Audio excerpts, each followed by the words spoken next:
यह साप्ताहिक श्रद्धांजलि समारोह का कार्यक्रम आयोजित किया जाता है। समारोह के कार्यक्रम के पीछे का उद्देश्य धार्मिक और आध्यात्मिक जन जागरण तो होता ही है, लेकिन उन मूल्यों और उन मुद्दों को एक छूने का प्रयास इस अवसर पर होता है, जिसके लिए इन पूज्य संतों ने अपना पूरा जीवन समर्पित किया था। राष्ट्र जीवन से जुड़े हुए, समाज जीवन से जुड़े हुए, लोक जीवन से जुड़े हुए उन सभी मुद्दों को यहाँ पर प्रातःकालीन सत्र में विभिन्न प्रकार के संगोष्ठियों के माध्यम से और अपराह्न में ज्ञान यज्ञ की परंपरा में कथा आदि के आयोजन के साथ यह आयोजन आगे बढ़ता है और साप्ताहिक श्रद्धांजलि समारोह के इन सभी कार्यक्रमों को समेटे हुए आज यह कार्यक्रम अपने समारोह की ओर बढ़ रहा है। यद्यपि मुझे सबसे बाद में बोलना था, लेकिन मुझे अभी एक आवश्यक कार्य से बाहर जाना है। यह मंच और इस मंच पर बैठे हुए हमारे पूज्य संतजन, अन्य सम्मानित अतिथिगण और वक्तागण यहाँ पर अपनी बात को रखेंगे। आज के इस कार्यक्रम में मंच पर उपस्थित बाबा मस्तनाथ मठ हरियाणा के श्री महंत, पूर्व सांसद और वर्तमान में राजस्थान विधानसभा से विधायक श्री महंत बालकनाथ जी महाराज, जगत गुरु श्री विष्णु संप्रदायाचार्य पूज्य स्वामी संतोषाचार्य जी महाराज, नेमी सारण्य से पधारे हमारे स्वामी विद्या चैतन्य जी महाराज, जूनागढ़ गुजरात से पधारे श्री महंत शेरनाथ जी महाराज, इस कार्यक्रम में उपस्थित हमारे पूज्य संतजन श्री महंत योगी देवनाथ जी, श्री महंत योगी जिताईनाथ जी, श्री महंत राजू दास जी, श्री महंत बलराम दास जी, श्री योगी बालनाथ जी, हरियाणा से ही पधारे पीर शेरनाथ जी, तपसी धाम बस्ती से पधारे श्री महंत जय बख्शदास जी,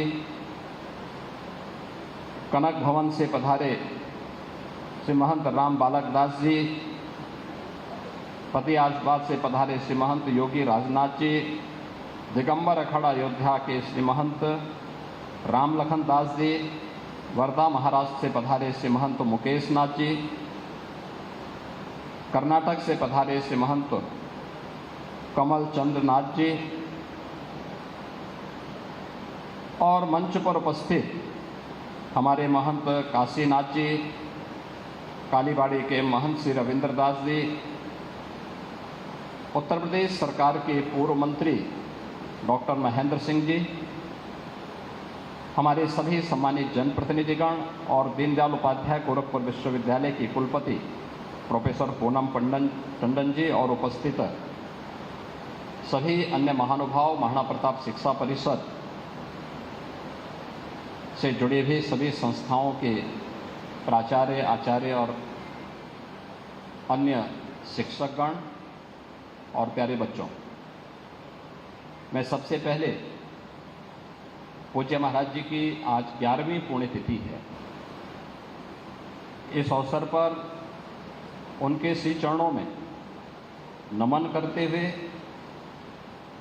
गोरक्षपीठ की ओर से, उससे संबद्ध संस्थाओं की ओर से उन्हें विनम्र श्रद्धांजलि अर्पित करता हूँ। पूज्य महाराज जी का सानिध्य गोरखपुर वासियों को, पूर्वी उत्तर प्रदेश वासियों को और देश भर के सनातन धर्मावलंबियों को बहुत नज़दीक से मिला था। पूरा जीवन ही उन्होंने देश और धर्म के लिए समर्पित किया था। देश और धर्म के प्रति उनका जो भाव था वह अपने पूज्य गुरुदेव योग पुरुष ब्रह्मलीन महंत दिग्विजय नाथ जी महाराज के ही उन मूल्यों और आदर्शों को उन्होंने अपने जीवन में आत्मसात किया था, जिनके लिए महंत दिग्विजय नाथ जी महाराज ने यावत जीवन संघर्ष किया था। और उन्हीं मूल्यों और आदर्शों के लिए ये दोनों संत जीवन पर्यंत लगे रहे। याद करिए, जब यह देश गुलाम था, 1932 में उन्होंने महाप्रताप शिक्षा परिषद की स्थापना की। और शिक्षा परिषद की स्थापना के पीछे का हेतु कोई श्रेय लेने के लिए नहीं, बल्कि महाराणा प्रताप जैसे वीर योद्धा को, जो देश और धर्म के लिए जिनका प्रथम योगदान है, स्वदेश और स्वधर्म के लिए बलिदान क्या होता है, यह प्रेरणा हर भारतवासी को महाराणा प्रताप से प्राप्त होती है। तो महाराणा प्रताप के प्रति कृतज्ञता ज्ञापित करते हुए उनके नाम पर उन्होंने पहली संस्था स्थापित की। फिर ये श्रृंखला आगे बढ़ती गई। महाराणा प्रताप कॉलेज बना, महाराणा प्रताप महिला कॉलेज बना, देश स्वतंत्र हुआ, गोरखपुर में विश्वविद्यालय की स्थापना हो और पहला विश्वविद्यालय गोरखपुर में स्थापित हो। इस भाव के साथ तत्कालीन जब सरकार ने कहा कि भाई पैसा है नहीं, अभी देश आज़ाद हुआ है, जिस क्षेत्र के लोग उस समय की अनुसार उतनी प्रॉपर्टी उपलब्ध करवाएंगे, उस क्षेत्र में हम लोग विश्वविद्यालय बनाएंगे। तब कोई व्यक्ति सामने आया था, तो वह पूज्य महंत दिग्विजय नाथ जी महाराज सामने आए थे और उन्होंने मंदिर से जुड़ी हुई दो संस्थाएं, महाराणा प्रताप महाविद्यालय और महाराणा प्रताप महिला महाविद्यालय, प्रदेश सरकार को देकर के गोरखपुर में विश्वविद्यालय की स्थापना का शुभारंभ किया था। इसके बाद महिला शिक्षा को लेकर के, तकनीकी शिक्षा को लेकर के, आयुष की शिक्षा को लेकर के, एक संस्कृत की शिक्षा को लेकर के, यानी जीवन के हर एक पक्ष को लेकर के जहां यह अभियान चल रहा था, क्योंकि वो जानते थे किसी भी सभ्य समाज और सशक्त राष्ट्र की आधारशिला एक गुणवत्तापूर्ण शिक्षा ही हो सकती है, संस्कारों से युक्त शिक्षा ही हो सकती है। एक और इस पर ध्यान देना। दूसरी तरफ देश आज़ाद हुआ है, तो आज़ाद भारत में आज़ादी के अनुरूप गुलामी के अंशों को समाप्त करने का भाव हर भारतवासी के मन में पैदा हो। अयोध्या में श्री राम जन्मभूमि पर भगवान श्री राम के भव्य मंदिर निर्माण के कार्यक्रम को भी आगे बढ़ाना है। तो इसके लिए उस यज्ञ में भी महंत दिग्विजय नाथ जी ने जो शुभारंभ किया था, उस यज्ञ में मेरे पूज्य गुरुदेव महंत अवेद्यनाथ जी महाराज 1983 से लेकर के 1983 में जब विश्व हिंदू परिषद ने राम जन्मभूमि मुक्त यज्ञ समिति बनाई, तो 1983 से लेकर के जीवन पर्यंत यानी 2014 में जब तक उन्होंने उनका भौतिक शरीर था, राम जन्मभूमि मुक्त यज्ञ समिति के अध्यक्ष के रूप में उस अभियान को भी उन्होंने अपने जीवन का एक मंत्र बनाया था। समाज को तोड़ने की वाली ताकतें लगातार काम कर रही हैं, इससे भी वे चिंतित रहते थे और इसके लिए यावत जीवन सामाजिक समरसता के लिए कार्य करना है, छूआछूत और अस्पृश्यता के खिलाफ अभियान चलाना है, लगातार इन सभी के लिए कार्य करते रहे। जीवन का कोई ऐसा पक्ष नहीं था जो भारत के हित में हो, सनातन धर्म के हित में हो, और आचार्य द्वय महंत दिग्विजयनाथ जी महाराज और महंत अवैधनाथ जी महाराज का उसमें सक्रिय सहभागिता उस कार्यक्रम में न रही हो, ऐसा पक्ष देख पाना बहुत कठिन था। और उन स्थितियों में जब इस साप्ताहिक कार्यक्रम की श्रृंखला को आगे बढ़ाने की बात आती है, तो गोरक्षपीठ प्रतिवर्ष अपने इन पूज्य संतों के प्रति कृतज्ञता ज्ञापित करते हुए यहाँ पर साप्ताहिक कार्यक्रम आयोजित करती है। क्योंकि अगर हम सनातन धर्मावलंबी हैं तो रामायण में सनातन की जो परिभाषा कही गई है, वह जब हनुमान जी लंका में जाते हैं और मैनाक पर्वत उन्हें विश्राम करने के लिए अपने को समुद्र से ऊपर उठा करके खड़ा होता है कि आप इतनी लंबी छलांग लगा रहे हैं, एक अच्छे कार्य के लिए जा रहे हैं, कुछ देर विश्राम करिए। तो उस समय जो संवाद होता है, तब सनातन धर्म की जो परिभाषा सामने आती है, तो एक ही बात कहते हैं कि कृते च प्रति कर्तव्यम एष धर्म सनातन। यानी अगर किसी ने हमारे प्रति कुछ किया है, किसी ने हमारे प्रति कुछ किया है, उसके प्रति किए जाने वाले किसी भी प्रकार की कृतज्ञता, यही वास्तव में सनातन धर्म का पहला संस्कार है।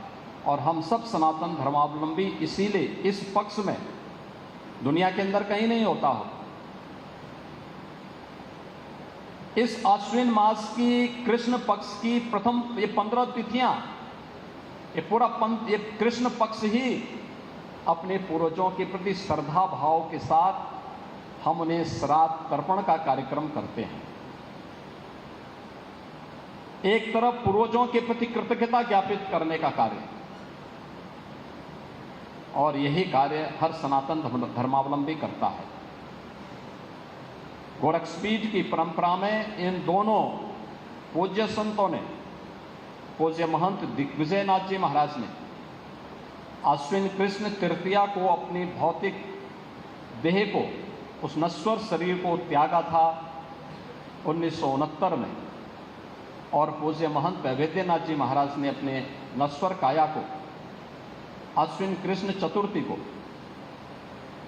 2014 में अपनी भौतिक काया से मुक्त होकर के वे परम धाम की ओर प्रस्थान किए थे। और ये संजोग से वही पितृपक्ष का अवसर होता है जब पूर्वजों के प्रति कृतज्ञता ज्ञापित करने के साथ ही हम अपने इन दोनों पूज्य संतों के प्रति उनके द्वारा जो मार्ग हमें दिखाया गया है, जीवन के उन सभी पक्षों को समेट करके संगोष्ठी और कथा ज्ञान यज्ञ के माध्यम से इस श्रद्धांजलि कार्यक्रम को आगे बढ़ाते हैं। आज पूज्य महाराज जी की पुण्यतिथि है। कल युग पुरुष ब्रह्मलीन महंत दिग्विजयनाथ जी महाराज की पावन पुण्यतिथि थी। कल उनके प्रति श्रद्धांजलि व्यक्त की गई थी। आज पूज्य महाराज जी के प्रति कृतज्ञता ज्ञापित करते हुए हम श्रद्धांजलि के कार्यक्रम के साथ जुड़े हुए हैं। मैं इस अवसर पर गोरक्षपीठ और गोरखपुर वासियों की ओर से, अपने पूरी परंपरा की ओर से पूज्य महाराज जी के श्री चरणों में नमन करते हुए विनम्र श्रद्धांजलि अर्पित करता हूँ। मैं धन्यवाद देता हूँ आप लोगों को। कार्यक्रम 10 बजे से था, मौसम खराब हो रहा है, और सबके बावजूद आप सब भी और पूज्य संतजन भी समय के 2 घंटे पहले इस कार्यक्रम में उपस्थित हो गए। तो इसके लिए भी मैं आप सबको हृदय से धन्यवाद ज्ञापित करता हूं। और ये हमारी प्रतिबद्धता है देश के लिए, समाज के लिए, और पूज्य महाराज जी के प्रति विनम्रता पूर्वक अपनी श्रद्धांजलि अर्पित करते हुए अपनी वाणी को विराम देता हूं। आप सभी लोग इस कार्यक्रम में रहेंगे क्योंकि मुझे एक आवश्यक कार्यक्रम से जाना है, और कार्यक्रम के बाद प्रसाद पाकर के सभी लोग जाएंगे। इसी विश्वास के साथ आप सबके प्रति मेरी मंगलमय शुभकामनाएं हैं। धन्यवाद। जय हिंद। बहुत बहुत धन्यवाद पूज्य महाराज श्री। तो गोरखपुर से मुख्यमंत्री योगी आदित्यनाथ को सुन रहे थे आप, जहां उन्होंने महंत दिग्विजय अवैधनाथ की पुण्यतिथि पर श्रद्धा सुमन अर्पित की है। मुख्यमंत्री योगी आदित्यनाथ ने वहां मौजूद सभी लोगों को संबोधित किया है। उनके आदर्शों को भी मुख्यमंत्री योगी आदित्यनाथ ने याद किया है। तो महंत अवैधनाथ की 11वीं पुण्यतिथि है आज। उनके स्मृति में कार्यक्रम का आयोजन किया गया है। पुण्यतिथि पर मुख्यमंत्री योगी आदित्यनाथ ने श्रद्धांजलि अर्पित की है। सीएम योगी ने कहा कि देश और धर्म के लिए उन्होंने लगातार काम किया। जब तक वो जीवित रहे भगवान राम से जुड़े हुए तमाम अनेकों उन्होंने काम किए। राम आंदोलन में भी उनकी महत्वपूर्ण भूमिका थी। राम जन्मभूमि के लिए भी उन्होंने काफ़ी संघर्ष किया था। तो मुख्यमंत्री योगी आदित्यनाथ को सुना आपने, जहां उन्होंने वहां मौजूद लोगों को संबोधित किया। चूंकि साधु संतों की मौजूदगी भी है इस कार्यक्रम में, उनसे भी संवाद करते हुए मुख्यमंत्री योगी आदित्यनाथ नजर आए।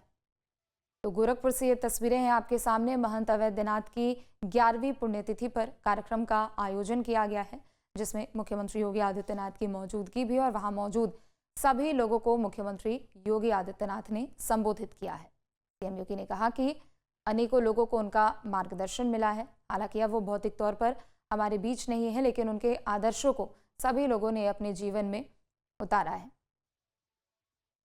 जहाँ भक्ति है हर शब्द में, कथाओं में छुपे हैं दिव्य रहस्य और ज्योतिष देता है जीवन को दिशा। धर्म से जुड़ी हर बातों को जानने के लिए हमारे चैनल स्तुति को सब्सक्राइब करें। चैनल पर जाने के लिए इस लिंक पर क्लिक करें।